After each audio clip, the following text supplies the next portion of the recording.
Boa noite, moçada. Depois de um tempinho aí que a gente ficou meio que fora do ar em relação às nossas lives, a gente está voltando. Estamos voltando às nossas lives para bater um papo, atualizar as nossas conversas nesse momento difícil que a gente atravessa, nesse momento de pandemia.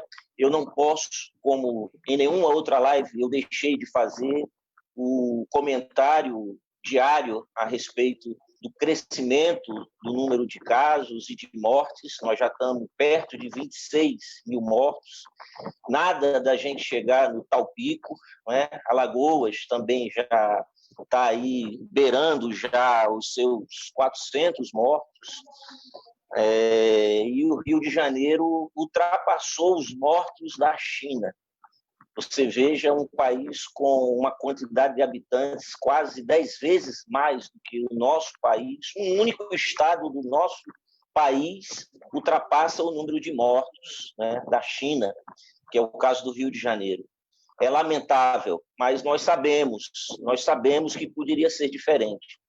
E isso foi uma opção irresponsável, criminosa, de um governante que deveria estar irmanado com a sua população, que deveria estar fazendo o mínimo num momento como esse, que era cumprir as orientações da Organização Mundial de Saúde, da ciência, mas, infelizmente, nós estamos chegando num momento como esse, se aproximando aí de 30 mil mortos, quando as previsões mais pessimistas de quando isso tudo começou era que a gente chegasse em 14 mil mortos.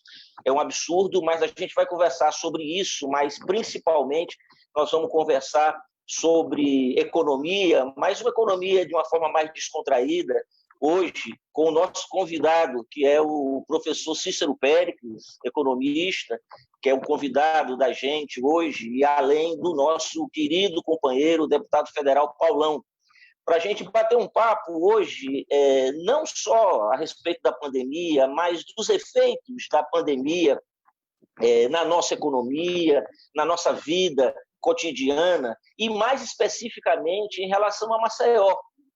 Mas no sentido do presente, da situação que a gente se encontra, algumas explicações concretas do porquê é que a gente está vivendo esse momento, se poderia ser diferente, mas o que é que a gente tem para o futuro?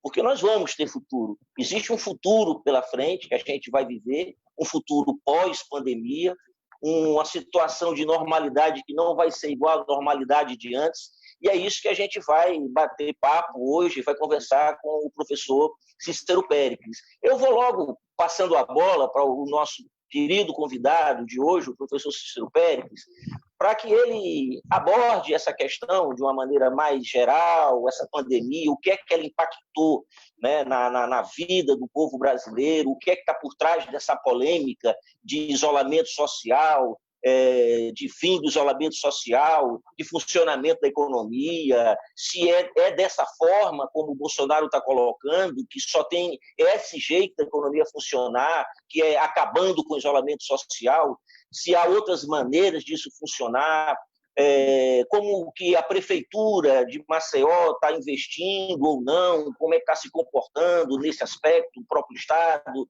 Então, eu queria já passar a bola para o nosso amigo, nosso convidado, conhecido de todas e todos vocês, o nosso querido Cícero Péricles. Cícero, muito boa noite, seja bem-vindo a essa live conosco. Eu te agradeço muito você ter aceitado o convite para estar com a gente aqui hoje. Eu queria que você falasse um pouquinho desse momento que a gente está vivendo hoje, trazendo um pouco aí de uma reflexão sobre o presente, mas, quem sabe, esperanças para o futuro. Cícero Péricles, boa noite. Boa noite, Ricardo. Boa noite, Paulão. É uma alegria, né? Uma honra estar com vocês, meus amigos desde sempre, há muitos anos, né? Nós somos amigos. E comentar a questão nacional, a economia nacional, nesse momento, talvez seja um excesso, né? Porque nós estamos com uma sobrecarga, né, de informações do quadro da pandemia, do impacto, né, que a epidemia está conseguindo realizar a estrutura econômica nacional. Muito duro o jogo. Eu só quero destacar, antes de entrarmos no tema Maceió, né, que é o que vai nos tomar a maior parte do tempo, destacar um tema, aproveitando aqui a presença do Paulão, do grande papel que vem jogando o Congresso Nacional na tomada de medidas, né, dada a crise política que nós vivemos, a dificuldade do governo Bolsonaro de gerenciar essa crise pela lógica, né, que ele adotou, a lógica anti-isolamento social, o grande papel que tem jogado o parlamento. E no parlamento, as forças progressistas, ou seja, com Paulão também participando, né, ativamente. Então, todas as medidas de proteção da renda da sociedade, como o auxílio emergencial, a renda básica, né, que foi aprovada no Congresso, as medidas, essa medida e outras medidas também da renda da população, a proteção dos empregos, onde também as forças progressistas têm jogado um papel importante nas negociações da nova legislação, da legislação que está prevalecendo neste momento de crise. Nas medidas também das empresas, defesa do emprego e defesa também das empresas, também do parlamento e outra vez as forças progressistas e Paulão presente nessas votações. E claro também no fortalecimento das instituições que tratam diretamente com a epidemia, no caso os estados e as prefeituras, os municípios, na verdade, não é? Então, em todas essas batalhas têm se destacado todos os partidos democráticos, ou seja, é um contraponto positivo o qual nós devemos tomar atenção, né, e agradecer e aplaudir as iniciativas políticas. Por isso é importante ter parlamentares, por isso é importante ter senadores, deputados federais, governadores, evidentemente, e prefeitos, que têm uma visão progressista e que, neste momento, tenham também, além da visão progressista, a serenidade para gerenciar, pelo menos participar dentro do possível, do poder legislativo, favoravelmente aos interesses nacionais e populares. Não é isso? E sobre o tema hoje em questão, já que você é o candidato, né, Ricardo, escolhido pelo PT para disputar a próxima eleição, o nosso objeto hoje de estudo é Maceió, né, o objeto de debate é Maceió, eu começaria dizendo, para provocar, e vocês dois, tanto você como o Paulão, passaram pela Câmara Municipal. Paulão já foi candidato a prefeito, não é? E você será o próximo candidato a prefeito do PT. Então, eu gostaria de dizer o seguinte, que é uma batalha gigantesca, monumental, né, disputa de uma cidade como Maceió. Primeiro, pelo próprio tamanho da cidade. Ela é geograficamente grande, né, grande, é porque nós conhecemos a parte urbanizada de Maceió, mas o município de Maceió tem mais de metade da sua área considerada rural, né? Então, ainda né, mais da metade do município de Maceió rural. Nós conhecemos bem e discutimos bem a parte urbanizada, a Maceió urbanizada. Mais de 1 milhão de habitantes. É muito. Em qualquer país do mundo, até na China, né, até na Índia, né, os grandes países populosos, uma cidade com 1 milhão de habitantes é sempre uma cidade significativa. Ela absorve 1/3 da população alagoana. Imagine, é muita gente, né, próxima uma da outra. Né? É o 44º município mais rico do país, ou seja, nós temos 5.560 municípios, localidades, e Maceió é o 44º. 44, né? Apenas 43 cidades brasileiras são mais ricas, tem um PIB, um produto industrial, um produto interno bruto, aliás, maior que Maceió. E é o 17º mais populoso do país. É uma capital de peso, né? Pela riqueza e pela população. É a capital política de Alagoas. Imagina a importância. Nós temos aqui 592 mil eleitores, ou seja, 1/4 do eleitorado alagoano vive aqui neste município, 1/4. Nós temos 102 municípios, mas Maceió concentra 1/4 do eleitorado. É a sede administrativa de Alagoas, tudo passa por Maceió. As decisões estaduais e as decisões federais têm aqui os seus órgãos instalados na capital. É também o principal centro cultural, né, cultural amplíssimo, né, com todas as expressões, e, claro, o principal também polo econômico do Estado. E regional, porque Maceió tem influência que vai além um pouco da fronteira, em determinadas circunstâncias, além da fronteira alagoana. Portanto, nós vamos disputar nós vamos assistir uma eleição, aliás, né, que eu não vou disputar nada. Nós vamos, na verdade, vamos assistir uma eleição provavelmente em dezembro, né? Tá discutindo se prorroga, se adianta ou não, atrasa não para dezembro, uma eleição muito importante numa capital, uma cidade também de uma importância extraordinária. A gente fala aqui de riqueza, de grandeza, disso, tudo positivo, e qual é a outra característica de Maceió, além de todas, quais são as outras características, né, além de todas essas que nós falamos agora?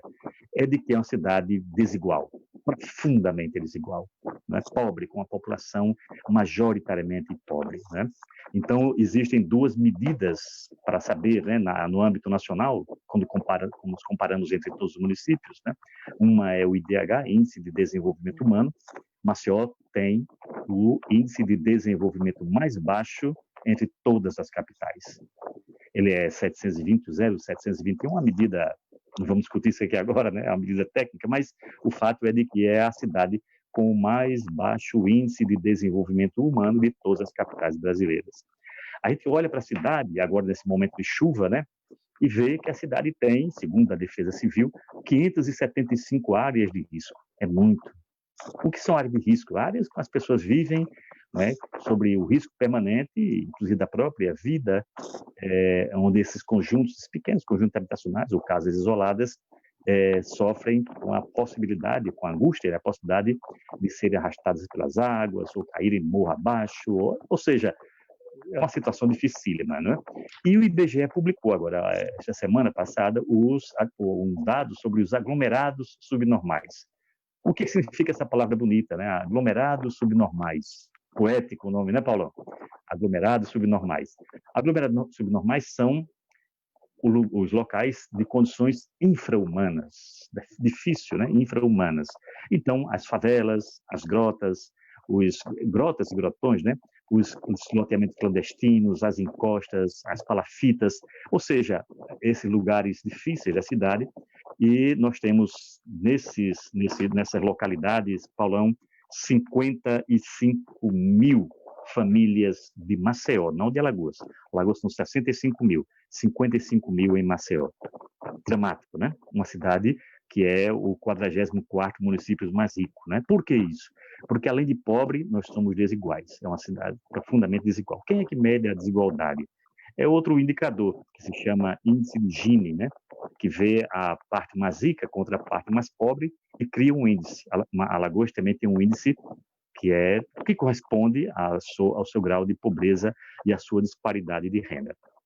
Muito pobre, né, a cidade neste sentido. Tem riqueza, mas é uma riqueza concentrada, portanto, ela gera uma desigualdade e um universo de pobres muito grande. E quem são esses pobres, né?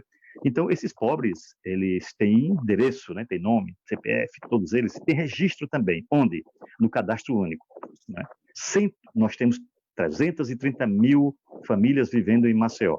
1.018 mil habitantes, 330 mil famílias. 133 mil famílias estão no cadastro único, ou seja, mais de um terço da população dessa cidade vive no cadastro único, dos quais 61 mil recebem dinheiro do Bolsa Família. O BPC, que é o benefício de prestação continuada pago pela Previdência Social para quem vive também em condições difíceis, né? Ou seja, não pode trabalhar, tem 65 anos, 33 mil pessoas. E, veja bem, agora no auxílio emergencial, uma surpresa, 76 mil, essas pessoas já têm todas elas acesso a recursos públicos, né? E mais 76 mil pessoas passaram a receber o auxílio emergencial. Quem é que recebe auxílio emergencial? Desempregados, né? Economia informal, empregadas domésticas sem carteiras assinadas, portanto, números sempre são números altos, ou seja, a cidade de Maceió é uma cidade que é marcada pela pobreza e também pela desigualdade. Há uns 2 anos atrás, o PNUD, o Programa Nacional de Desenvolvimento da ONU, fez um estudo sobre cada uma das regiões metropolitanas do Brasil. Maceió também tem uma região metropolitana, que é polarizada por Maceió, são 12 municípios, né? Não, Maceió mais 13 municípios. E nessa nova metodologia de análise, ele criou uma categoria chamada UDH, Unidade de Desenvolvimento Humano. E as UDHs são regiões dentro da macro-região, né, da metropolitana. E Maceió tem uma característica, né? Você tem UDHs, que são unidades, né? Pajuçara, Ponta Verde, por exemplo, tem uma UDH, Unidade de Desenvolvimento Humano, cujo IDH, o Índice de Desenvolvimento Humano, é tão alto como o da Noruega. E quem é a Noruega? O país de mais alto IDH do mundo. E, ao mesmo tempo, temos o Vale do Reginaldo, que é outra UDH, que tem um índice de desenvolvimento humano de um país como o Haiti. Ou seja, um indicador de país africano pobre. Não é todo país africano, um país africano pobre. Portanto, nós temos um município grande, uma grande população, um município cuja economia é rica, mas a sociedade alagoana, ou maceuense, exatamente, apresenta esses dados de pobreza, de extrema desigualdade, não é? Com outra característica. Nos anos 1940, 50, 60, 70, 80, até os anos 90, Maceió foi um espaço que recebeu muita gente do interior. Ela era uma pequeniníssima cidade em 1900. Já era capital alagoana, mas representava 5% da população total do estado. Agora é um terço. Imagina, esse processo se deu pela migração campo-cidade, interior-capital, né? Mas a partir dos anos 2000 se estabilizou, está estabilizada. Tanto que de 2000 a 2010 a taxa de crescimento de Maceió é de 2,7, nada, quase nada, diferente dos anos 70, 80, que a cada década a gente multiplicava por 2 a população da capital. Então, o processo que se chama, né, na sociologia de ruralização foi parado. Na verdade, a população que está em Maceió hoje, quase toda ela já é filha, ou quase majoritariamente, já é filha também de maceuenses, coisa que não acontecia em décadas atrás. Portanto, começamos a ter geração urbana que vai educando a próxima geração urbana, urbanizada, né? Exatamente urbanizada. E é uma cidade pobre, né? Como disse aqui, desigual, e ela tem uma característica que é ser polarizada. Ô Ricardo, eu pergunto a você, você quer que eu pare a exposição, a gente fica discutindo, ou eu termino de fazer os dados? Porque falta pouco. Não, você já começou, acho que você conclui uma análise mais geral e depois a gente começa o bate-papo em cima desses dados, desses elementos que você, Legal. Você traçou. Você sabe que eu disse que o hábito faz o monge, né? Eu vivo de dar aulas, então, se deixar, eu ficar aqui falando, né, um bom tempo. Então, veja bem, nós temos 50 bairros na capital, 50 bairros. Vou concluir agora, né? 50 bairros. Nós temos diferenças brutais entre cada bairro, entre núcleos de bairros diferentes na cidade. Esse é o problema central para qualquer gestão que venha assumir. A pobreza e a desigualdade são os 2 grandes problemas da cidade, né? E tudo mais é decorrente dessa situação, dessas grandes linhas de definição. Então, nós temos um conjunto de 12 bairros, se nós formos dividir por renda, faixas de renda, né? Temos 12 bairros de Maceió, na orla marítima e também no eixo Fernando de Lima, de um lado e de outro, que tem aproximadamente 17% da população da cidade e ocupa 15% da área. Essa é a área mais rica do município, né? Esse núcleo seria o centro econômico mais rico. Ele é centro porque determina o comportamento dos demais, né? No meio, entre esse conjunto e os pobres, nós temos 16 bairros de renda média, vizinhos desses bairros também, né? Tanto próximo da orla como próximo do eixo Fernando de Lima, que ocupa 23% da população, 20% da área urbanizada. Esse é o bairro médio. E temos uma ampla maioria da população, 60% da população, 65% do espaço, vivendo em 22 bairros de baixa renda. É onde esses bairros agora... Por que a gente chama polarizado? Porque esse primeiro núcleo que eu falei, pequeno, né, de 15% da população, ele paga, por ter mais renda, 70% do IPTU. Paga, né? 70%, mas em compensação, nessa área dos bairros mais ricos, apenas 4% das áreas de riscos estão registradas. Das 575 áreas de risco, nessa localidade mais rica, quase não existe, né? Apenas 4% desse contingente. Já na parte mais pobre, a contribuição dela, por ser mais pobre, ao IPTU, que é um indicativo, né, de renda da cidade, representa apenas 17% do IPTU pago. A primeira parte rica paga 70%. Mas, em compensação, é nessa parte mais pobre onde estão localizados os grandes problemas de aglomerados subnormais, área de risco, deficiência de instrumentos públicos, né, de equipamentos públicos, e estão também 73% da área de risco, que é um indicativo da cidade problemática.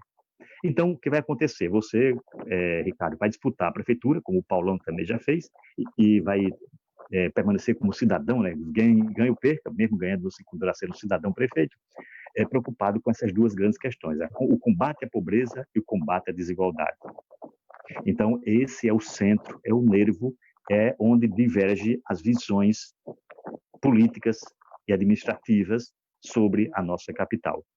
Se você tem uma opção pela maioria da população, que é a maioria de trabalhadores pobres, da população pobre que mora nos bairros mais periféricos, né, esses 22 bairros de baixa renda, e também os seus vizinhos menos pobres, que juntos detêm 83% da população, então você tem que ter uma política determinada.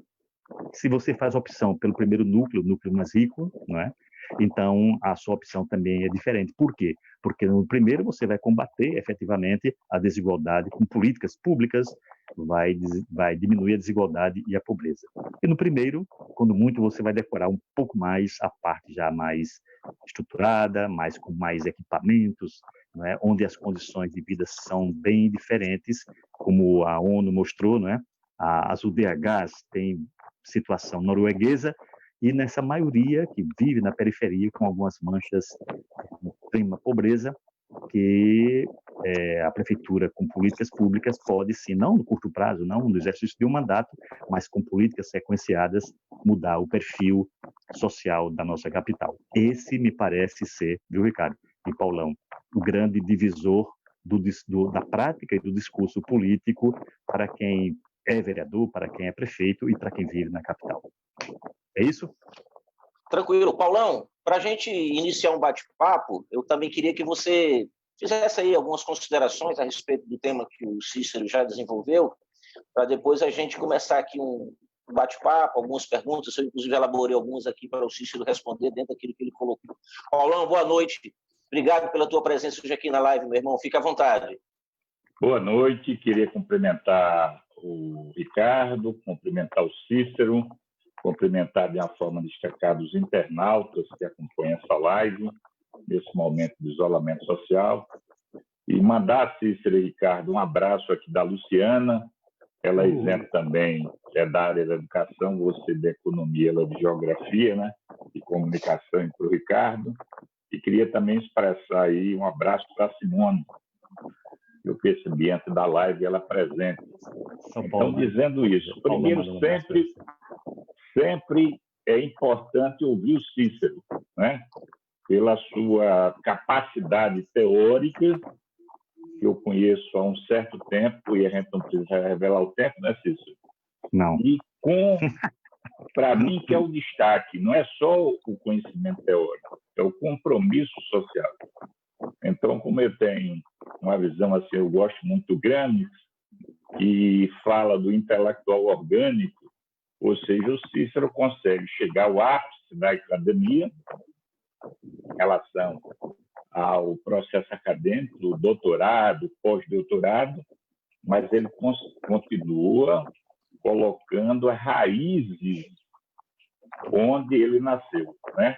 Então, ele conhece aquela realidade a partir da Praça dos Martírios, né? Que foi a residência principal dele no entorno, uma realidade urbanística, onde, naquela época que ele nasceu, Maceió tinha em torno de 300 mil habitantes, e depois teve essa explosão.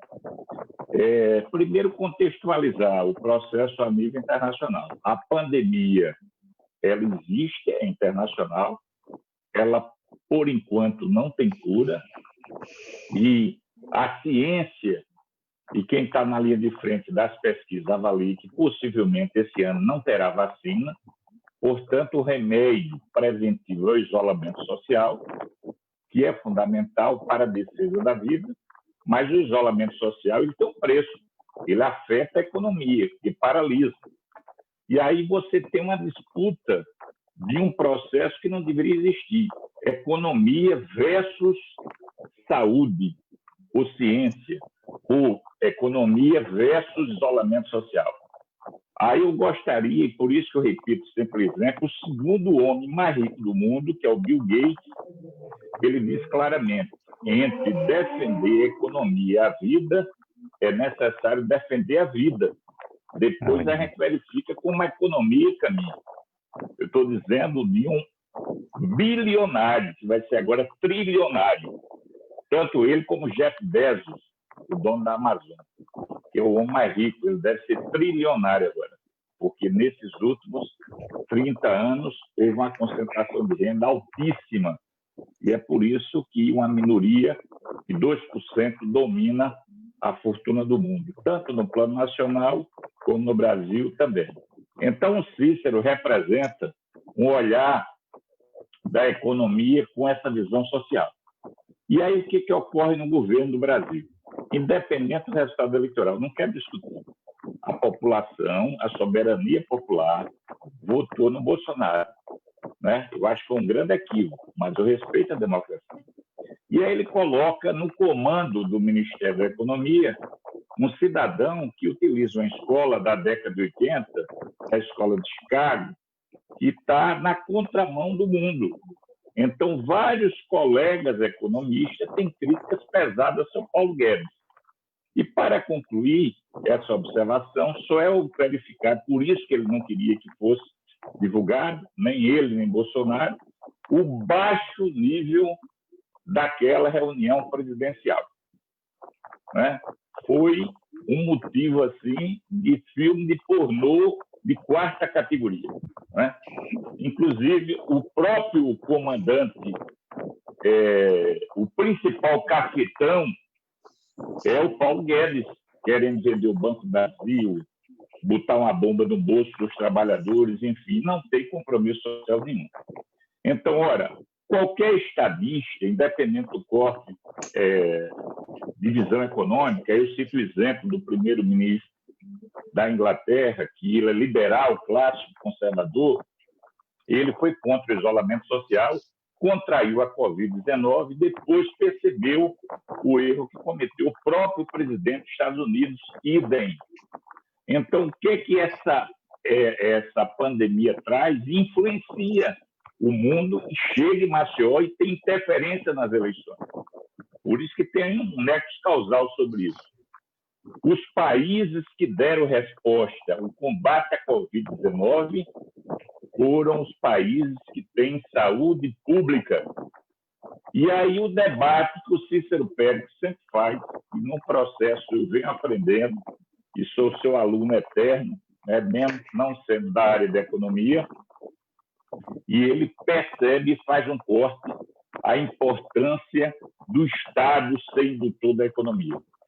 E quando ele faz aquele corte, quando o Lula assume, principalmente os 8 anos, Dilma, depois tem uma modificação, mas no governo do PT, o papel do Estado protagonista nas políticas públicas. Hoje o mundo, até a visão capitalista, e o capitalismo se recicla rapidamente, percebe que para enfrentar pandemias é necessário ter pesquisa. Quem faz pesquisa? Universidades públicas. É necessário ter o Estado dando resposta. A outra questão é se a gente tivesse um presidente que tivesse compromisso social com a vida, independente de polarização esquerda-direita, como o Cícero Pérez destacou, ele teria que estar na linha de frente do combate a essa pandemia e aplicar lições importantes para atenuar a dor e o sofrimento do povo brasileiro. Ele deu as costas, porque ele tem uma visão contrária ao isolamento social. A visão dele é uma visão de eugenista, né? Histórica, principalmente recente, não tão recente, mas o maior exemplo é o nazismo através do Hitler, que ele acha que as pessoas se contaminam e vão ficar os fortes somente e sobreviver àquela visão de Esparta que o Hitler trabalhou tão bem e que ele quer agora no Brasil. Por isso, todas essas faltas de ações. E aí foi necessário a Câmara. E por que não o Senado? Porque, no primeiro momento, o presidente do Senado contraiu a Covid. Segundo, devido ao alinhamento que ele tem com o Bolsonaro. Então, foi a Câmara, num momento de pandemia, isolamento social, colocando essa tecnologia de 503 deputados, conseguiu fazer uma pauta consensual. E essa pauta consensual, a primeira dela foi como fazer um colchão social para enfrentar os desempregados que mais precisam, ou seja, a fome. Então, foi esse projeto que o Cícero deu destaque. O Bolsonaro não queria, o Paulo Guedes não queria. E antes desse projeto ser aprovado, o Paulo Guedes colocou 1 bilhão e 500 milhões para o sistema financeiro, para salvar principalmente as empresas de aviação, que tem outro papel. mas a prioridade é a vida. Então, ele não queria esse reajuste.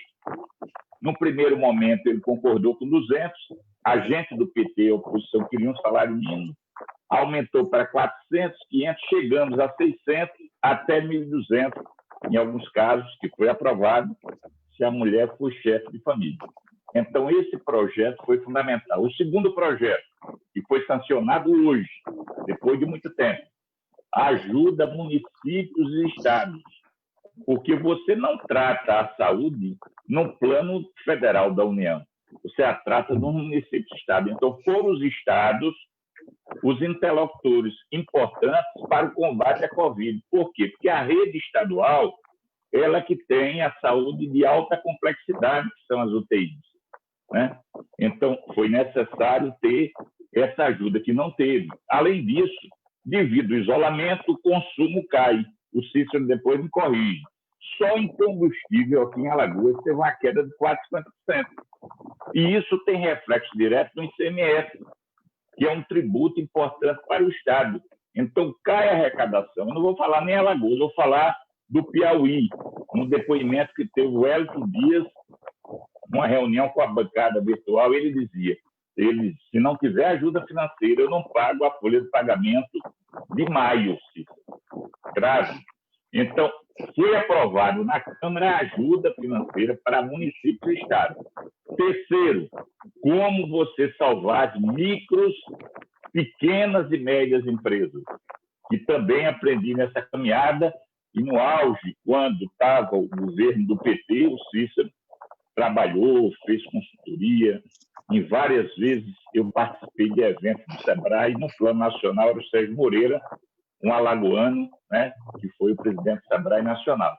Então, o papel que tem a micro, pequena e média empresa, essa capilaridade de geração de emprego. As grandes empresas são importantes, mas ela consegue ter recursos com os bancos privados, até no plano internacional. A maioria são multinacionais. Então, claro que teve todos esses projetos. Então, só hoje o Bolsonaro aprova, sanciona, mas condiciona. Eu vou dar ajuda aos municípios e estados. Agora, para vocês receberem, não pode ter reajuste salarial nem dos servidores municipais, nem dos estaduais. Isso é muito grave num processo como esse, né? Um é você querer recuperar o salário, ter uma pauta diferente, mas você não tem direito a um reajuste nem da inflação. Então, ele colocou um garrote forte sobre isso. Aí, nessa linha, eu já dou um pulo aqui para o município, que é a questão local que o Cícero trabalhou. Eu tive a sorte, independente do resultado eleitoral, de ser candidato 2 vezes. Uma no ano 2000, que eu tive um resultado importante, fiquei em 3º lugar, mas uma diferença de 10 mil votos para o segundo candidato, o Regis Cavalcante, com a disputa Cátia Borne e Regis comigo. Eu tive 50 mil votos, o Regis 60. E ali foi o momento que o PT, o Lula, não estava no governo. Mas nessa última eleição, além de não querer ser candidato, porque a gente defendia uma política de aliança, compreendendo que o PT estava atravessando um momento de muita dificuldade, principalmente a crise que ocorreu no Mensalão, depois na Lava Jato, era importante o nome fora do partido, mas terminou as condições do mundo real da política, fazendo com que no mês de maio fosse candidato. E a gente montou uma chapa onde o vice foi o Ricardo, isso faltando 2 meses para as eleições. Foi um resultado realmente desastroso do ponto de vista eleitoral, por uma série de razões que eu não vou aqui aprofundar. O importante é essa leitura que o Cícero faz.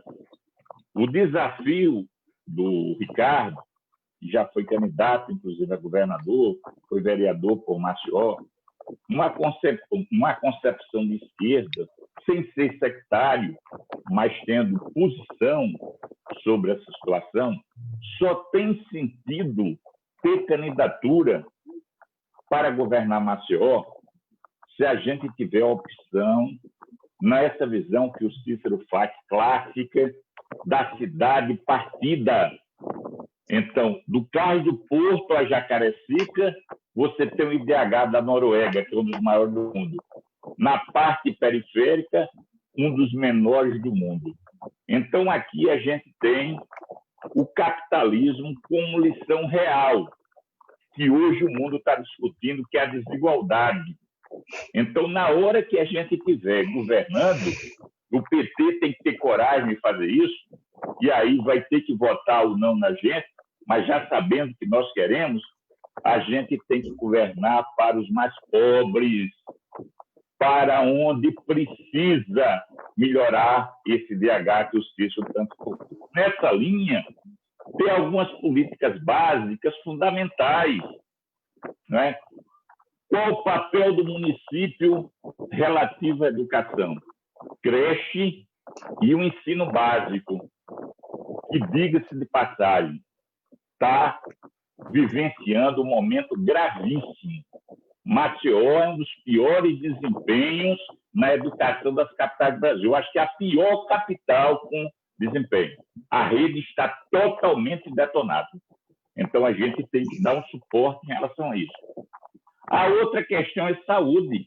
Como é a capital que o Cícero falou, aqui tem baixa, média e alta complexidade. Nós temos, inclusive, o UPA, que o prefeito, por irresponsabilidade, não fez. Foi necessário o governador construir. Então, a UPA, você tem estrutura de UTI, inclusive para o combate à Covid-19. Só que Maceió é a menor cobertura de saúde do Brasil, menos do que 20%, 30%. Veja como é grave esse processo. Inclusive, eu tinha dito, Ricardo, os recursos da saúde estão chegando e é necessário ele acompanhar com luva de lupa, porque as compras, nesse momento, não precisam do processo licitatório. E é aí que a onça bebe água, né? A onça bebe água. Então, essa é a questão. E as outras políticas públicas. E nessa linha, eu já concluo, para a gente otimizar o papo, colocando algumas situações, Ricardo. Vai ser um processo dramático. E eu vou deixar essa pergunta para você e o Cícero. Ou seja, o meu pensamento eu vou deixar com uma pergunta para vocês dois.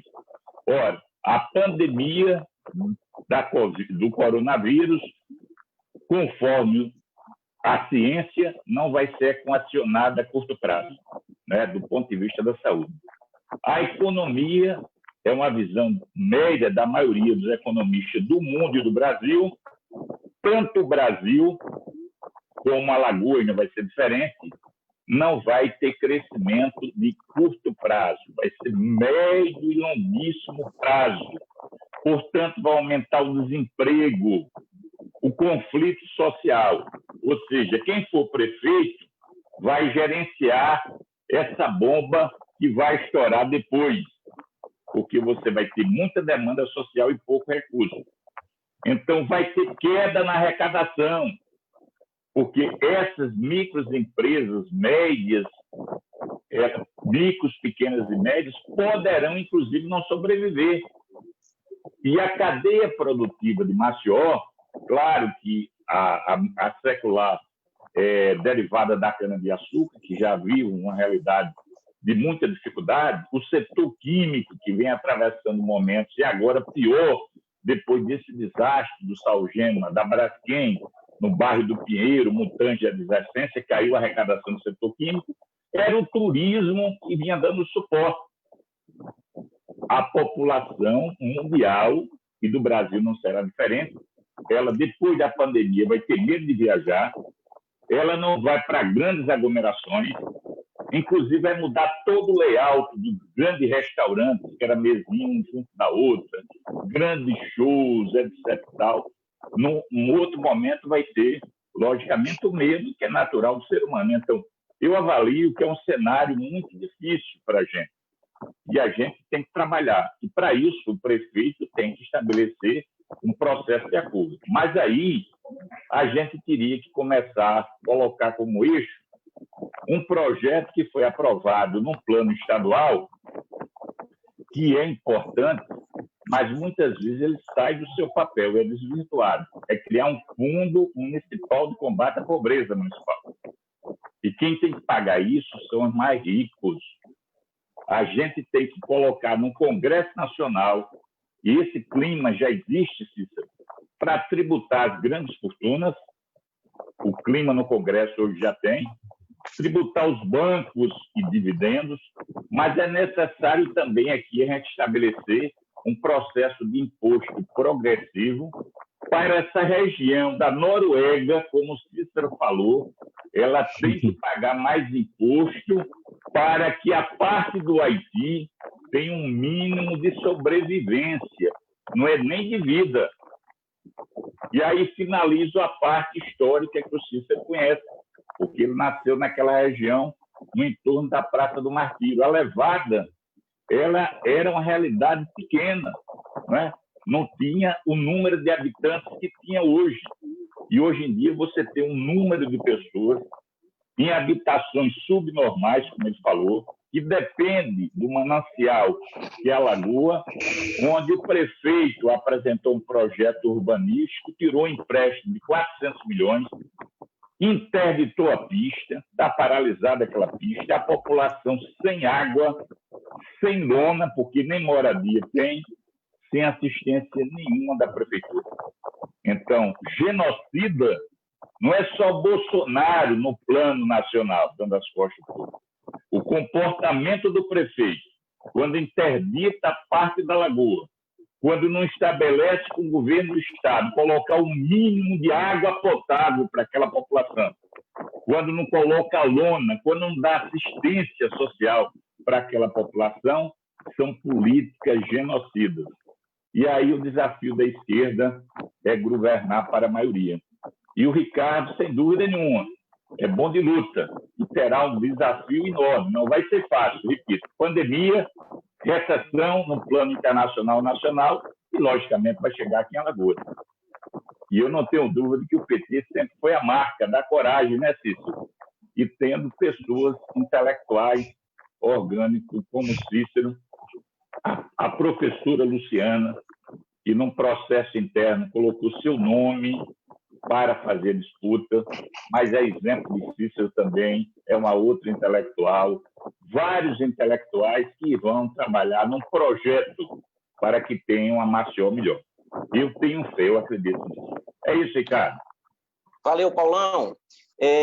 Interessante a maneira como você finalizou aí a tua fala, porque já dá o mote para a gente fazer uma nova provocação ao Cícero, e eu já vou aproveitando aqui para fazer essa mudança de link, essa mudança de assunto dentro do mesmo tema, porque nós vamos discutir em 2020, nesse processo eleitoral, novos gestores que vão ser eleitos no mundo novo.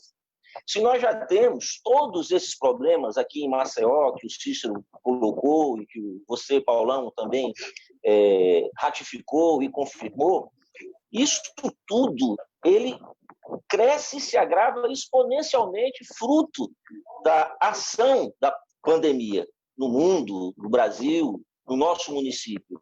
Essa pandemia ela veio para colocar a nu e para muita gente deixar de forma concreta informações que antes eram coisas abstratas. E a principal delas é isso que o Cícero colocou e que você colocou, essa desigualdade que existe, fruto de um Estado que deveria estar a serviço dos hipossuficientes, dos mais fracos, dos mais pobres, ou seja, daqueles que precisam do Estado.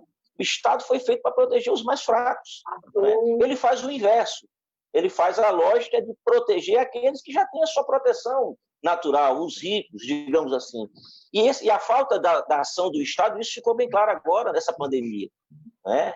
A falta da ação governamental. Como você segurar, né, o trabalhador em casa, como você manter o isolamento social, sem dar o suporte necessário do ponto de vista econômico, um projeto de renda, enfim. E mais ainda, como fica as populações de periferia, dessas áreas, dessas 575 áreas que o Cícero acabou de dizer, áreas vulneráveis, quando a lógica de proteção nesse momento é o isolamento social, a não aglomeração, quando a situação de moradia dessa população ela já é vulnerável.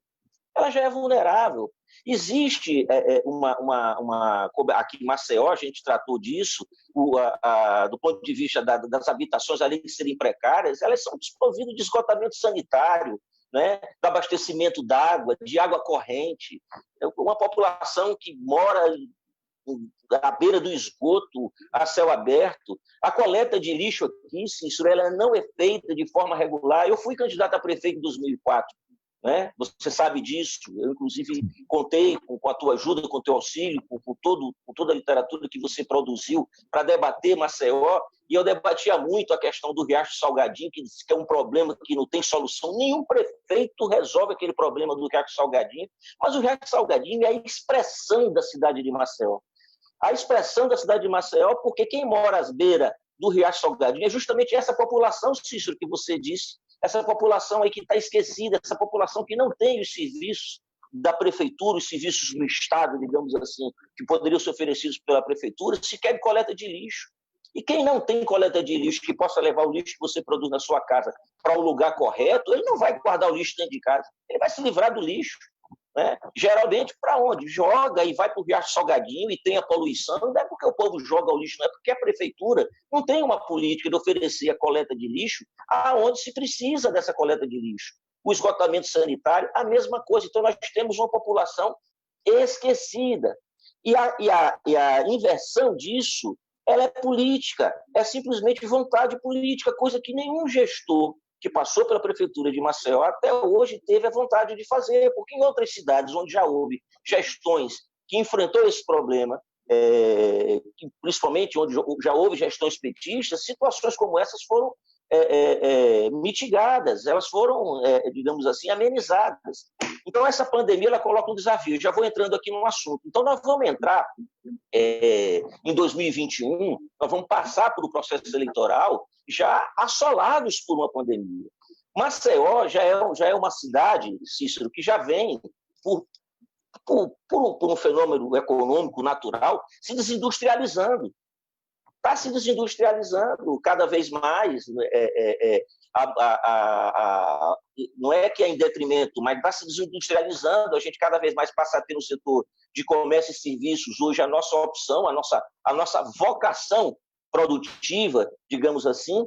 E agora, nesse momento que a gente está vivendo, até do ponto de vista de meio ambiente, de ecologia, é necessário que a gente agora tenha alternativa, seja bastante criativo para administrar uma cidade com tanta desigualdade, fazendo com que ela se desenvolva baseado nas suas vocações. Porque o povo pobre de Maceió, Cícero, tem como salvar a cidade, até do ponto de vista econômico. Aí vou dar um exemplo para que você desenvolva esse tema, para não gastar muito o teu tempo na tua fala. Por exemplo, nós temos aqui, se a gente for falar aqui da nossa vocação produtiva baseada no futuro que nos espera, que era essa crise ecológica, ambiental, da necessidade da gente ter uma economia, uma produção baseada no baixo consumo de carbono, qual cidade que tem mais vocação para esse tipo de nova economia, nova produção do que a nossa Maceió, que é uma cidade cercada de lagoa, de rios, de mares, que tem a pesca, que tem a aquicultura, que tem a agricultura. Não é? Aí eu vou finalizando mesmo. Vocês viram que foi feito na antiga favela do Jaraguá. É uma mania que os gestores de Maceió têm, quando querem, digamos assim, desenvolver alguma atividade econômica, tira o produtor, tira o nativo daquela localidade, joga lá na periferia para construir uma marina, para construir um centro pesqueiro, para colocar gente que não tem sequer afinidade com aquele tipo de produção, com aquela economia, para poder ali você ter um empreendimento comercial, imobiliário.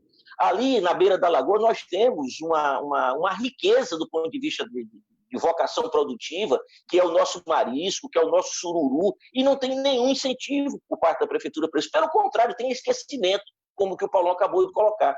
Então, nós temos vocação produtiva, Cícero, essa provocação que eu quero te fazer, porque uma prefeitura de um partido como o Partido dos Trabalhadores, que está vocacionado do ponto de vista da sua administração para os mais pobres, né? No mundo pós-pandemia, onde a gente, além das crises que nós já temos até então, vamos amargar mais crises ainda, até do ponto de vista econômico, a paralisação da economia, a saída, Maceió tem vocação produtiva para a gente, digamos assim, ser mais inclusivo, dar um pouco mais de dignidade para o nosso povo, principalmente o povo mais pobre de Maceió, desse aí do IDH do Haiti?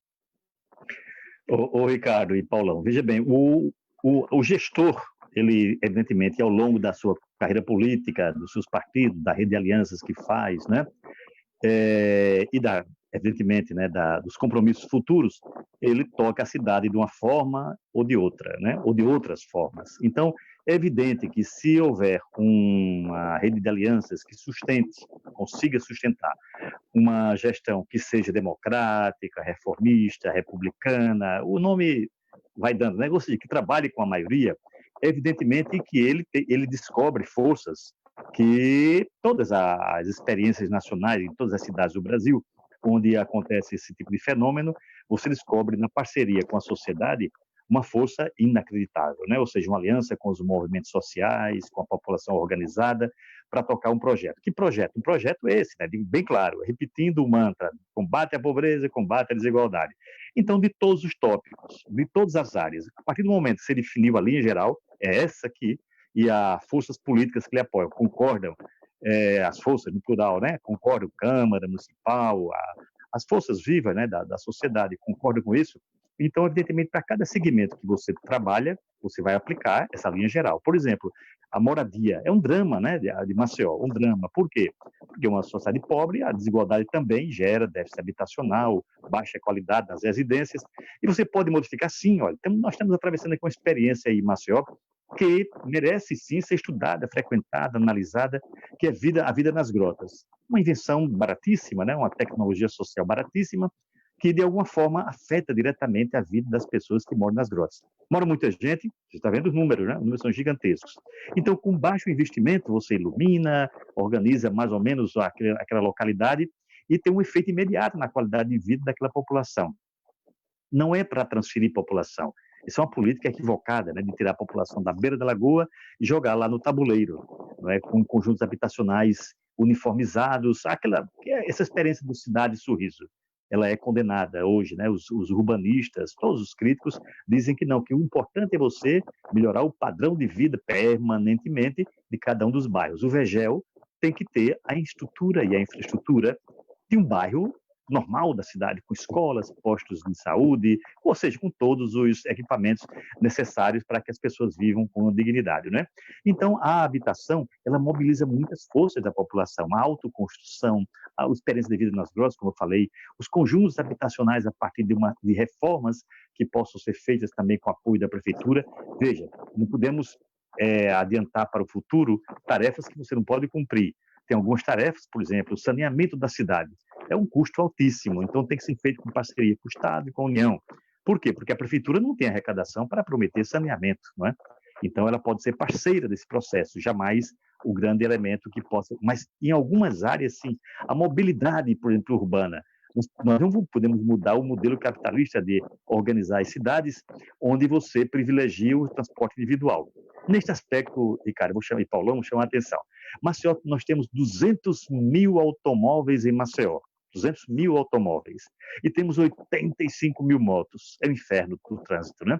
A mobilidade é uma loucura, uma doideira total, né? E quantos ônibus temos na capital? 2.400 ônibus. Para uma cidade de 1.018.000 habitantes, você consegue ter 200 mil automóveis todos os dias nas ruas, mais 85 motos rodando a cidade buzinando, não é? E 2.400 ônibus apenas. Por quê? Porque é a opção feita pelo espaço individual. Podemos amenizar isso? Pode ter muitas medidas que muitas prefeituras do Brasil já têm tomado e têm tido resultados muito positivos. Na educação, como o Paulão falou, a universalização da educação é um processo, porque nós saímos muito atrasados, né? Alagoas, Maceió saiu muito atrasado. Então, pode chegar ao ponto da universalização, sim, se o prefeito tiver, a prefeitura, né, a gestão, tiver vivo interesse. A saúde, universalizar o SUS. E o Paulão levantou uma questão super interessante, que atualmente o governo Bolsonaro utiliza das reservas do tempo do Lula, da Dilma, né, os 300 bilhões de dólares, para estar garantido. Não tivéssemos essas reservas, evidentemente que o quadro inflacionário, o valor do dólar, a economia em geral estaria num patamar muito mais difícil, né? O Brasil tem uma garantia construída nesse período, é verdade, isso, o Paulo tem absoluta razão. O SUS, imagina agora nessa pandemia sem o SUS.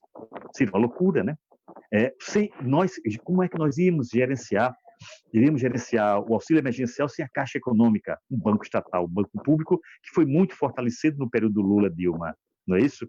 E a universidade, que forma mão de obra, que agora está atuando, né, como enfermeiros, como médicos, técnicos, né, e também como cientistas. Imagina o Brasil sem as universidades, que estão sendo atacadas neste momento. E aí vai, por muitos vieses, né, você está vendo que é importante o papel público estatal, né? Então, na educação, na saúde, no saneamento, nós temos, interessante, uma experiência também daquele período que o Paulão falou, da universalização do acesso à energia elétrica. Uma revolução, o luz para todos. Por que não saneamento para todos, não é isso? O saneamento compreendido como lixo, água e esgoto. Saneamento não é apenas esgoto, são os três. Então você universaliza. Mas tudo isso, Ricardo e Paulão, tem que ser feito necessariamente em parceria com o movimento social organizado.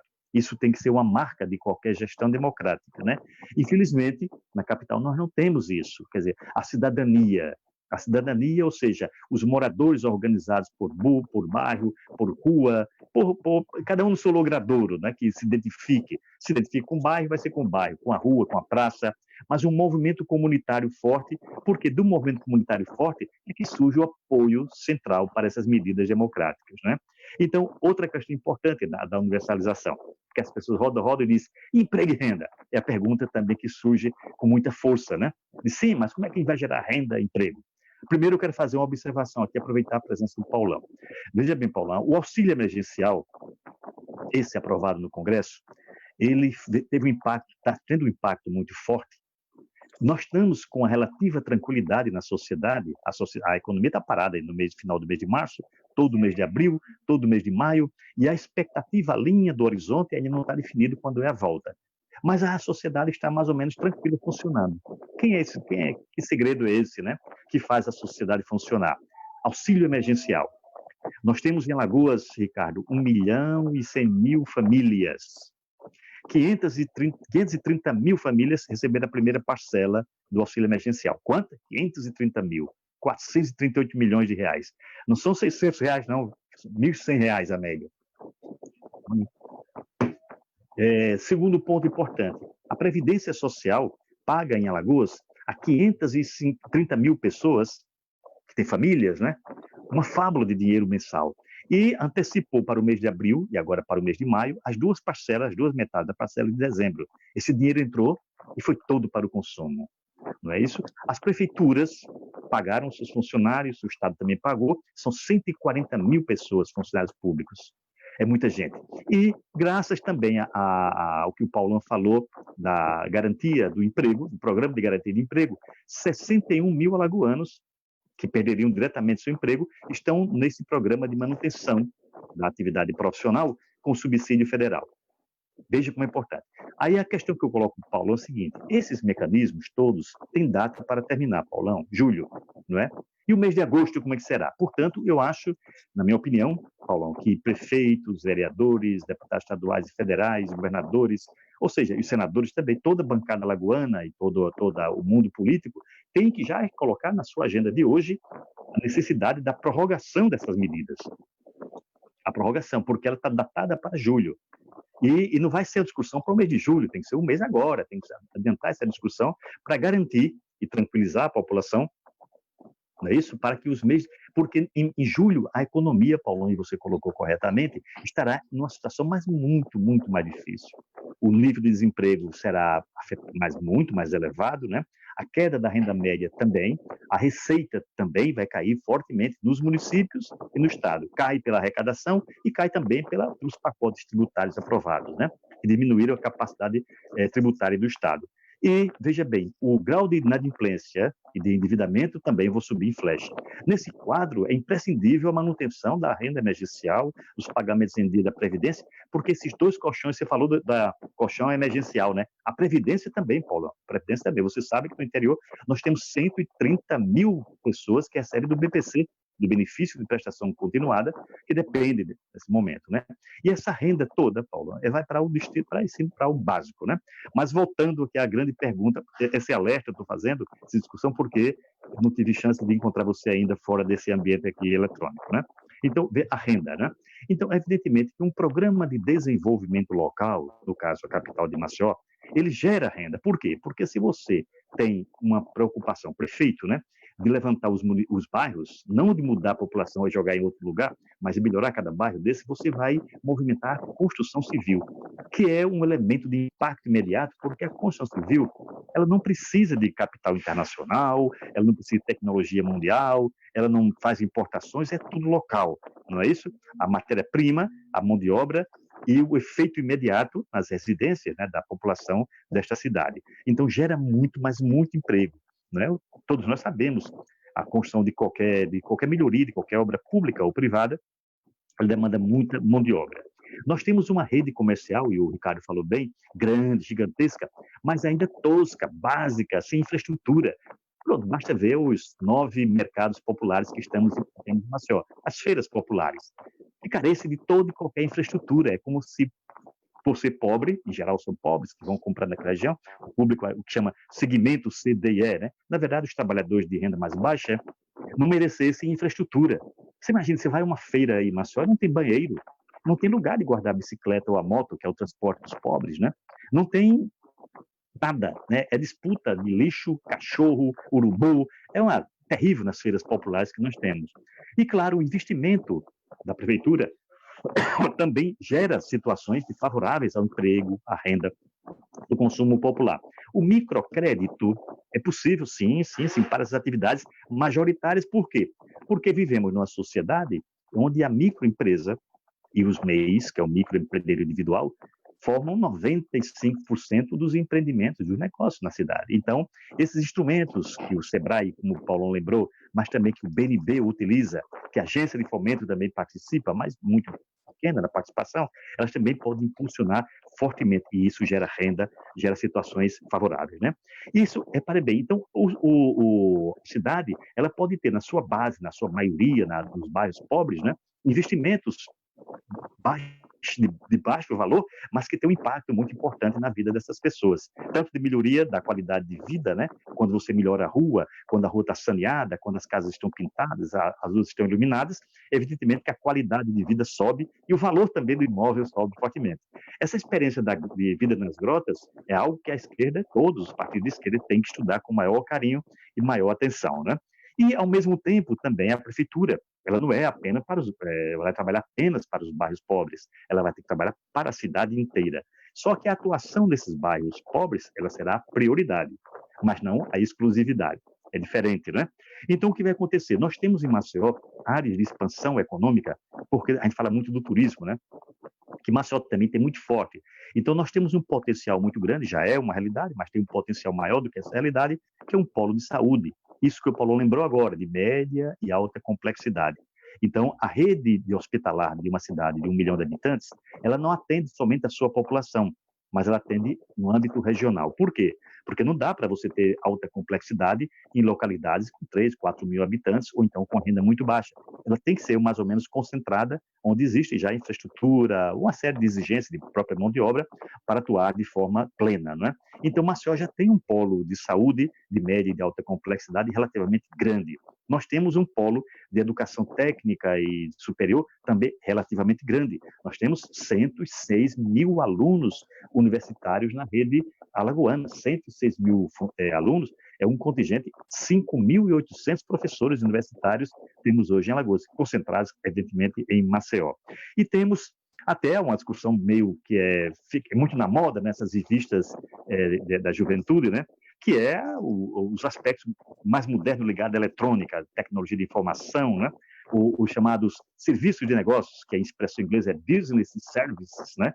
Que são essas torres que nós vemos aqui em Maceió, esses edifícios especializados em serviços de alta qualidade, advocacia, contabilidade, administração, não é? De trabalhos também eletrônicos, de consultoria eletrônica para as redes sociais, não é? Consultoria para marketing, ou seja, Maceió tem de oferecer isso. Por quê? Porque tem uma rede sofisticada de formação técnica e educacional. Então, a prefeitura também pode, sim, fazer esse tipo de trabalho.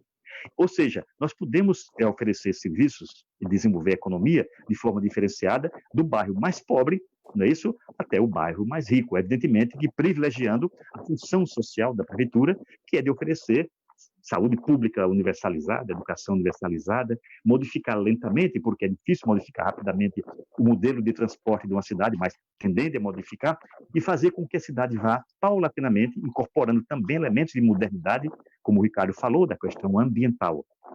É fundamental. Uma cidade que quer viver de turismo não pode ter um salgadinho, não pode ter mais de 100 pontos de dejetos, né, de línguas, chama línguas negras, se não me engano, né, nas praias da cidade. Não pode ter um cartão postal como a Lagoa, mas que não pode ser visitado. Não é isso? Não pode. Por quê? Porque ele está inviabilizado pela estrutura social que a margeia. Não é assim? Então, a Lagoa é um potencial não realizado para o turismo de Maceió. As feiras de Maceió, feiras nordestinas típicas, né, bem próprias nordestinas, não podem receber turistas do interior, do exterior. Por quê? Porque não tem segurança, porque não tem higiene, porque não tem infraestrutura de recepção, não tem sequer informação. Imagina só, aquela feira que existe grande, já grande hoje, no Graciliano, ela tem sequer sinalização. Se você passar pela pista da Via Expressa, olhar para lá, você não sabe que ali tem uma feira grande. A Feirinha do Tabuleiro continua com a cara da Feirinha do Tabuleiro de 30 anos atrás. Ou seja, precisamos ter, né, investimentos dessa ordem e conectar, sim, ao turismo, a questão ambiental ao turismo, as feiras ao turismo, o desenvolvimento local ao turismo. Tem todos os bairros, todos. A Levada, o Paulão citou, né, é um belíssimo lugar, um lugar onde já tivemos um aeroporto, né? O canal da Levada era um canal de comercialização do que vinha do interior pela Lagoa. Então, é um bairro popular, de uma beleza e de uma rede também gastronômica super interessante, conectada à Lagoa. Muitos bares, né, com a gastronomia própria daquela região. Então, cada desenvolvimento de cada localidade dessa passa pelo objetivo central: combate à pobreza, combate à desigualdade, com participação do movimento social dentro de um plano. O prefeito tem consciência plena de que nos 4 anos ele realizará parte desse plano, mas realizará. Ele será avaliado pela promessa que fez e pela parte que ele cumpriu, né, Ricardo? Então, o fato é de que nós temos condições de desenvolver um plano sustentável, como se exige hoje, né? Ambientalmente responsável, socialmente que leve à justiça? Sim, claro que temos. A prefeitura é instrumento, claro que é, poderoso instrumento, não é? Por quê? Porque o cidadão não mora no país, é uma abstração o país. Ele não mora na região Nordeste, é outra abstração. Ele não mora sequer no estado, é outra abstração. Ele mora na cidade, mais exatamente num bairro e numa rua. Então, a prefeitura é quem atua no bairro e na rua. Portanto, um prefeito democrático, uma prefeitura democrática, uma gestão democrática de prefeitura republicana, né, reformista, no seu sentido de compreender a vida como permanente avanços incrementais, não é isso? Não mudanças, quer dizer, que não pode prometer mudanças radicais instantâneas, ele será sempre bem-vindo e bem-sucedido. E é isso que eu torço para que aconteça em Maceió, Ricardo, que se você for eleito em dezembro, né, ou novembro, dezembro, ninguém sabe a data exatamente, o plano seja esse, um plano de mudanças, né,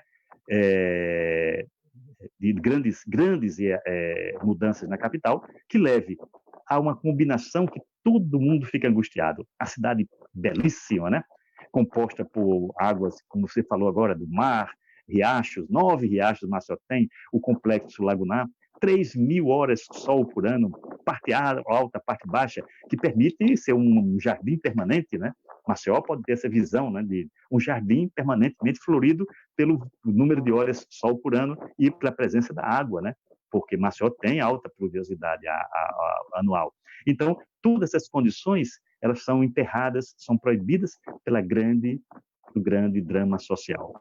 Que adianta ter um belo riacho como o Salgadinho, ele é um belo riacho, não é? Sempre foi um bonito riacho, poluído e, no caso extremo, né, morto, um grande esgoto. Então, recuperar o Salgadinho, não somente Salgadinho, mas os outros riachos todos de Maceió, né, numa ação ambiental de longo prazo, com participação social, ela vai levar a Maceió a se aproximar, ser uma cidade mais justa socialmente, ambientalmente mais responsável, e aí sim, ela será agradável não somente para o turista, mas também e principalmente para quem mora nessa cidade. E mais justamente para quem mora nos bairros pobres. É isso. É isso, Cícero. Nós estamos com bem pouquinho tempo aqui. Pelo que eu estou vendo aqui direto no Face, eu acho que a gente deve ter mais uns 9 minutos de transmissão. Então, vamos pela pior hipótese, que a gente tem aí 9 minutos. Eu queria ouvir o Paulão, mas já com as considerações finais, para dar um tempinho também para o nosso querido Cícero fazer também a dele e a gente encerrar essa live maravilhosa de hoje. Paulão, meu irmão, fique à vontade. Tranquilo. Inclusive, eu queria justificar que quando o Cícero falava, eu tive um momento que eu desliguei a câmera. Por quê? Porque eu estou aqui participando com vocês de olho no computador, tá? Vendo sessão virtual da Câmara. Está sendo discutido a medida provisória 936, que é uma medida importante para a classe trabalhadora, que define normatização, que o relator Orlando Silva, do PCdoB de São Paulo, e agora eu tive que sair para fazer uma votação. Por quê? Porque o PT apresentou uma proposta de manter o investimento, logicamente, dos pequenos, micros, pequenos e médios empresários, mas, ao mesmo tempo, garantir o emprego. Aí, o que foi que ocorreu?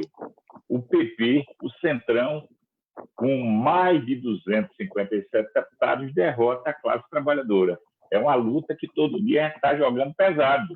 Não é fácil esse processo. Veja bem, na fala do Cícero, e o tempo que eu tenho, eu percebi duas questões. Primeiro, que o Cícero fala da correlação de força. Qual o tamanho que a gente tem? Então, a gente pode ter o Ricardo prefeito e não ter 21 vereadores. Então, a harmonia dos poderes, os poderes são independentes, mas harmônicos, né? Em relação ao judiciário, também com seus interesses, o Ministério Público como órgão, o Tribunal de Contas, toda essa estrutura. Então, eu percebo, mesmo quando você ganha, mesmo sendo minoria, se tiver capacidade de dialogar, no primeiro momento que você está eleito, no primeiro ano, você cria fatos importantes. Aí a gente tem que resgatar uma experiência que foi mais do Rio Grande do Sul, mais sulista, né? Que foi o orçamento participativo. A questão é o seguinte: o pacato cidadão não sabe quanto paga de imposto, e muito menos onde é aplicado, mas os poderosos da elite sabem.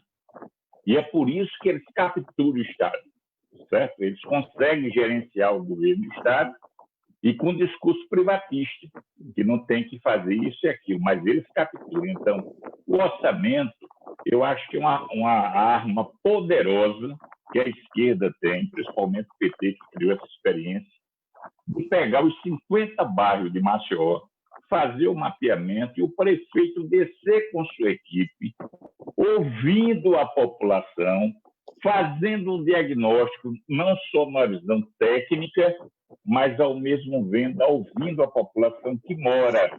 E, a partir disso, pactuar qual é a prioridade daquele bairro.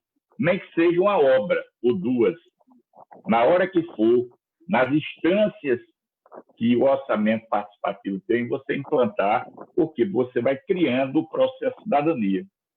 O cidadão que não acredita na classe política e que tem suas razões, que só foi machucado ao longo dos anos, só aparece no período eleitoral, ele começa a participar. Eu votei para resolver o problema do saneamento, para a construção da escola, etc. Essa experiência ela é singular, o orçamento participativo. Esse conselho do processo. A outra questão, já finalizo, é essa questão que o Cícero levanta: que cidade urbanista queremos? Ele mesmo tem um doutorado na Espanha. E os espanhóis, os arquitetos, são considerados os melhores do mundo. Aqui no Brasil tem uma escola que tem relação com eles. E eles fazem a avaliação que o segredo das cidades é chamado as cidades tartarugas. Eles criaram um apelido. São as cidades que crescem lentamente. O que é que o Cícero fez na leitura? Ele levantou que houve, até o ano 2000, um crescimento que nenhum município dá resposta de infraestrutura, mas parou. Então, a gente está com uma estabilidade demográfica e a gente tem que resolver isso. Então, a gente tem que discutir e verificar o processo de trabalhar alguns locais. Enquanto vocês falavam, eu penso, Lagoa Mundaú, Complexo da Lagoa. Ali é um dique estado, é um dique, com opção. Em Porto Alegre também tem um dique. Se você pega e joga toda a população, que são pescadores, marisqueiros, que trabalham com a lagoa, e joga lá para Rio Largo, a tendência dessas pessoas é voltarem de novo para a lagoa, porque ele não tem nem preço, ele não tem condições nem de pagar a passagem de ônibus. Então, como verificar no entorno da Levada, Vergel, Ponta Grossa, e fazer o processo urbanístico? Porque quem é dono do centro de Maceió, pessoal, são 5 famílias, que são os donos de tudo. A gente pode fazer até a nominata depois. Então, a gente tem que discutir com eles no sentido de que urbanizar para que aquela pessoa da lagoa, o pescador, a marisqueira, ele possa morar próximo à lagoa e, se for necessário, não usar nem o transporte coletivo, ele ir a pé, ele de bicicleta, etc. Né? Isso é um fator fundamental. Outros são uma experiência que está sendo realizada pelo governo do Estado, né? Pela prefeitura, que é a humanização das grotas. O que é que esse projeto tem? As grotas existem, as pessoas moram nela porque é próximo ao trabalho. E uma boa parte das pessoas que trabalham na área de serviço doméstica, pedreiro, eletricista, eles saem a pé para trabalhar. Então, o que é que foi as intervenções? Fazer as coisas básicas. Uma entrada para que a ambulância, o bombeiro possa entrar, calçar, ter escadaria, pontilhões, você ter uma escola, uma quadra de esporte, ou seja, uma estrutura de vida que não tem. E isso cria uma autoestima na população, onde era casa de taipa, no passado do governo Lula, hoje em dia tudo é de tijolo. O cara faz o seu sobradinho, aumenta ele, mas mora ali. Essa é uma questão. E alguns espaços vazios. Aí a gente tem que ter coragem de fazer a intervenção. E uma parte, inclusive, é estatal. A Praça dos Palmares, que no passado teve o Hotel Bela Vista. Nessa época eu era garoto, isso que alcançou. Mas ele se hospedou no Hotel Bela Vista. Eu não, eu era garoto. Então, o Hotel Bela Vista é onde tem aquele prédio, aquele espigão de 10 andares do INAMP. Você tem aquele outro prédio. Aquela área, ela está totalmente morta. Você tem engenheiro, arquitetos para recuperar aquela praça e transformar em residência. E residência dedicada a quem? Quem trabalha no comércio, que não precisa nem pagar ônibus, o cara vai a pé. Outra intervenção urbanística fundamental. Praça Sinibu está totalmente morta. Você teria que fazer estrutura de intervenção. Praça do Centenário, né? Praça, enfim. E isso pode ser discutido, inclusive, com o segmento que é elite de Alagoas, de Maceió, que são as incorporadoras. Como é que faz isso? Um projeto de IPTU, onde aquele cara faz a desapropriação, constrói e, ao mesmo tempo, ter um processo compensatório em outras áreas. O Haddad fez isso em São Paulo, restaurando e, ao mesmo tempo, trabalhando essa situação. Outra, e finaliza o modelo que o Cícero trabalhou, que no passado tinha. Você tinha uma loja no centro e, em cima da loja, tinha a residência da pessoa, que no interior ainda tem isso. Então, quando passa de 18 horas no comércio, aquele centrão fica vazio. Agora, se você chegar no Flamengo, no Catete, Botafogo, porque tem vida, porque o comércio funciona, fecha, mas as pessoas moram nos prédios. Então, essa intervenção urbanística, discutindo com o CAU, né, que é o Conselho de Arquitetura e Urbanismo, com o CREA, com os vários órgãos da Prefeitura, a Universidade Federal, as várias universidades, a classe média trabalha. E a outra é a intervenção ambiental. Eu não tenho dúvida que depois desse processo pós-pandemia, eu sou uma pessoa que tem eu acredito na humanidade. Eu sou mais Rousseau, o Cícero é mais hobbiano, não é? Ele às vezes tem uma visão dura, igual a Luciano. Eu acredito muito nesse ser humano, às vezes até com um pouco de esperança. Eu avalio que a sociedade ela vai pensar num modo de consumo que ela vinha fazendo. E aí o Cícero levantou uma questão, que a intervenção política tem que dialogar com a sociedade. Como é que você tem X número de carros aqui, ele falou, sei lá, 80.400 mil carros, e tem 2.000 ônibus. Eu tenho crítica pesada ao prefeito, o Rui Palmeira, que foi meu colega deputado estadual. Mas ele teve uma coragem importante, que foi fazer aquela faixa prioritária dos ônibus na Fernando Lima. Melhorou a qualidade e o custo baixíssimo. Então, as principais avenidas, a prioridade serão os ônibus táxis que levam, até as motos, pode ser, que hoje tem um processo de uberização sem fazer a propaganda. Mas o carro privado, ele tem que pagar um preço sobre isso, que ele afeta o meio ambiente e nessa visão da individualidade. A gente quer a cidade individual como prioridade ou coletiva.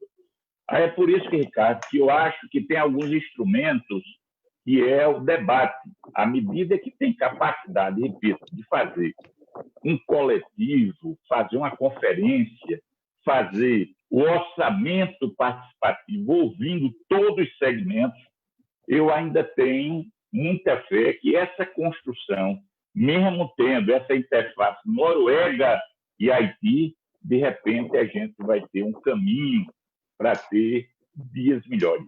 Então, eu queria te cumprimentar, agradecer a você pela oportunidade, agradecer o Cícero, que sempre é um aprendizado, né, ouvi-lo, e esse desafio que você vai assumir, que não será fácil, mas tenho certeza absoluta, se você chegar ao pódio, a gente terá uma Maceió com mais qualidade de vida, mais humana, mais social, onde a prioridade seja o ser humano.